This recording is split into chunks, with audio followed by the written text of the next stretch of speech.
Saúde, amada Igreja Gloriosa, paz do nosso Senhor Salvador Jesus Cristo, aos amigos com um bom dia. Nós vamos estar falando hoje da família e nós vamos estar falando dos anos das grandes oportunidades. E o texto para a nossa meditação está lá em 1 Samuel 1, 24, 28.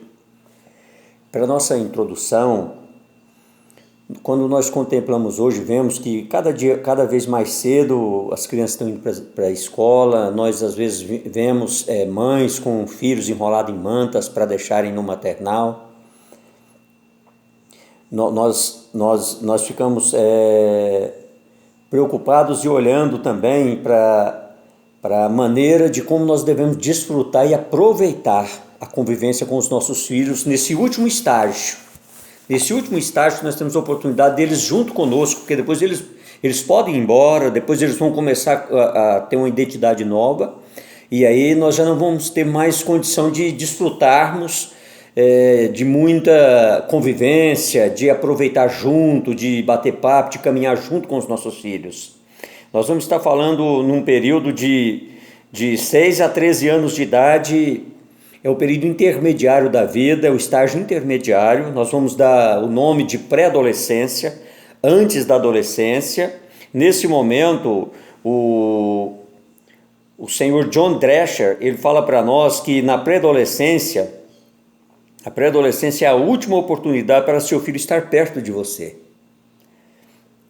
E depois, embora todos os estágios do desenvolvimento da criança sejam importantes, a pré-adolescência é especialmente crucial para o desenvolvimento da vida interior que prepara a criança para o resto da vida. Pais, vocês têm aproveitado esta última chance para estarem junto de seu filho? Uma criança vive pelo amor. Quando esse amor não é sentido, ela não tem motivação para amar, para ser boa, para sentir-se feliz. Mais uma vez nós iremos olhar e buscar o exemplo no lar de Ana e Elcana. Podemos imaginar com que amor e carinho Ana cuidou do seu filho Samuel até entregá-lo a Eli? Ela sabia que dispunha de pouco tempo para desfrutar da presença do menino. Ela havia feito um voto com o Senhor. E por isso aproveitou-o ao máximo, ficou com ele o tempo que pôde. Qual foi o resultado? O escritor bíblico fala para nós que o jovem Samuel crescia em estatura e no favor do Senhor e dos homens. 1 Samuel 2, 26. Enquanto os filhos do sacerdote Eli, com quem Samuel convivia, ficavam cada vez mais rebeldes, Samuel ficava cada vez melhor. Estes são os anos das grandes oportunidades para aproximação, intimidade, diálogo. É preciso encorajar, incentivar a individualidade da criança. Quanto à sua maneira de expressar amor, cada um tem seu estilo próprio, que deve ser compreendido e respeitado. A criança deve aprender a exprimir suas emoções em vez de sufocá-las dentro de si. Isto é também o momento adequado para ensino e orientação. Eunice e Lloyd, mulheres piedosas, não perderam essa oportunidade. Elas foram zelosas acerca da construção espiritual do menino Timóteo e se tornaram um modelo para todas as mães cristãs.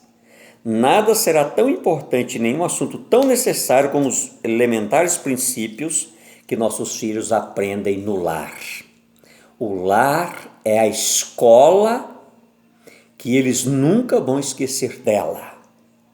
Se ela for uma boa escola, nós teremos jovens bem alicerçados, firmados. Mas se não houver base, meu querido, a desestrutura vai durar durante toda a vida daquele que esteve inserido dentro desse lar de desordem, de caos. Você tem usado esse manual na criação de seus filhos? E se as regras não forem rigorosamente obedecidas, o resultado não será aqueles que você e o autor imaginam, desejam. O desenvolvimento nessa fase da pré-adolescência, o desenvolvimento intelectual. O escolar precisa ser treinado para a competência. O mundo real exige domínio das aptidões. A carreira profissional exige qualidade total, cada vez melhor, chegando quase que ao nível da perfeição. A concorrência é muito forte. Nesta fase, o filho está se desenvolvendo bastante rápido. Ele começa a passar mais tempo fora da supervisão e orientação dos pais, vivencia novas experiências que nem sempre são positivas, mas são extremamente importantes para o amadurecimento e desenvolvimento da sua consciência. Capacidade de distinguir o certo e o errado.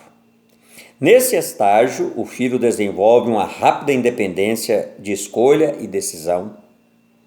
Já sabe o que quer, já tem seus próprios pensamentos, ideias e opiniões. O caminho para a formação desses conceitos é difícil e perigoso. Muitas vezes, com medo de errar, os pais deixam de interferir na vida escolar de seu filho. Hoje se vive uma época de instabilidade onde tudo é permitido. Entretanto, sem exercer correção, sem disciplina, sem proibições, é impossível educar uma criança, mostrar limites. É nessa fase dos 6 aos 13 anos que os limites são importantíssimos para serem definidos para os nossos filhos. Acompanhar, observar, orientar, corrigir é chave na educação. Nós lemos lá no Salmo 32, instruir-te e ensinarei o caminho que deves seguir, e sob as minhas vistas te darei conselho, no verso 8. Vista do chefe da família, do pai. Freud, na sua tese de doutorado, disse: a educação é uma dessas profissões em que errar é inevitável. Não tem ninguém perfeito. Às vezes, na ânsia de acertar, você pode errar. Mas tem a maturidade de reconhecer que errou, voltar e fazer e orientar da maneira correta. Você não é o sabichão, sabe tudo. A única forma de se evitar o erro na criação dos filhos é seguir o manual. Ensina o caminho no qual deve andar e, quando crescer, não vai desviar dele. Você tem demonstrado interesse pela vida escolar de seu filho? Segundo o desenvolvimento moral. Se na fase pré-escolar o foco do ensino está na obediência, a grande ênfase na fase escolar é a formação do caráter. Esta é a hora de ensinar a criança através do diálogo e do exemplo. As qualidades do caráter: respeito, verdade, honestidade, confiança, consideração, amabilidade, lealdade, humildade, domínio próprio, altruísmo, justiça, gratidão, pureza moral e outras virtudes. Trump, autor do livro Pastoreando o Coração da Criança, define caráter como sendo um viver consistente com Deus, como Ele é e quem eu devo ser. Deus deve ser o referencial na construção do caráter da criança. Ela deve ser estimulada a ser aquilo que Deus deseja que ela seja. Deve ser ensinada a confiar em Deus e depender dele sempre. A fixação dos padrões morais sofre a influência de muitos agentes para a família. É a instrução fundamental na formação e preservação desses valores. O erro é pensar que uma criança pode crescer num ambiente desprovido de valores. O que você vem fazendo para ajudar na formação do caráter de seu filho? Uma das maiores contribuições que um pai pode dar a seu filho é levá-lo ao desenvolvimento da autoestima. É convencê-lo de seu valor e de sua importância. Terceiro desenvolvimento nessa fase da pré-adolescência: o desenvolvimento espiritual. Esses anos são os anos das grandes oportunidades, dos grandes aprendizados, que você vai levar para toda a tua vida e na geração que você vai formar. A religião da criança está baseada no princípio da autoridade. Aquilo que seus pais e mestres dizem que é certo, ela o tem como certo. Num processo de imitação, ela assimila os valores religiosos. A criança pensa concretamente. Ela vê o lar celestial como vê seu próprio lar. O Pai Celestial é percebido na figura de seu pai. Você precisa, essa criança, na informação, ela precisa ver que o seu lar, O céu começa no seu lar. Ela precisa ver e sentir isso. Daí a necessidade de modelos que exibam os atributos comunicáveis de Deus: amor, justiça, santidade e misericórdia. O filho precisa de um lugar onde haja justiça, onde a santificação seja uma preocupação e onde a misericórdia seja exercida com alegria. Ele precisa de um ambiente familiar onde se sinta seguro, amado e protegido, segurança.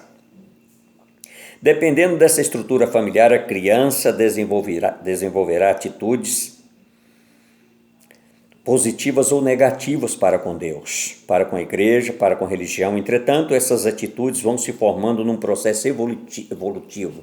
É um amadurecimento que acompanha o desenvolvimento intelectual, emocional e espiritual. Por isso, o evangelista Lucas escreveu que os meninos João Batista e Jesus iam crescendo em estatura, sabedoria e graça. Pais, vocês são responsáveis pela educação religiosa de seus filhos. A igreja pode e deve ajudá-los, mas jamais deve ser responsabilizada por isso. Essa tarefa não pode ser delegada a outros, pois é privilégio dos pais dar à criança o conhecimento das coisas espirituais. Como você avalia o seu grau de comprometimento na criação dos filhos? Tem se preocupado em construir uma forte base espiritual para a geração futura?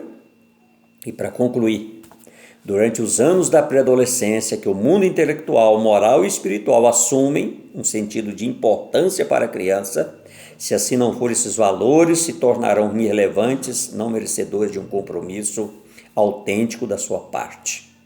Meu desejo é que os pais encontrem estímulo para preparar seu filho para a próxima fase que virá a adolescência. Se eles forem bem formados aqui, não é que eles não terão problema na adolescência, mas você terá muito mais facilidade de orientá-los da maneira correta, você tem muito mais oportunidade de instruí-los da maneira correta e ser atendido por eles. Sabe por quê? Porque você já começou lá atrás. Desde os 6 anos, nessa fase dos 6 aos 13, você vem trabalhando, vem maçando, vem orientando, vem falando, e você criou uma certa intimidade com o seu filho. Quando ele chega na adolescência, essa intimidade continua. É claro que agora na adolescência, nós vamos ver lá na frente, ele vai descobrir novos valores, a sua identidade, mas você tem condição de orientar ele, para ele formar tudo isso dentro de valores positivos e duradouros, que ele vai ter o desejo também de transmitir para a geração que ele vai formar. É o que eu gostaria de deixar para você nesta manhã, em nome do Pai, do Filho e do Espírito Santo. Amém e amém.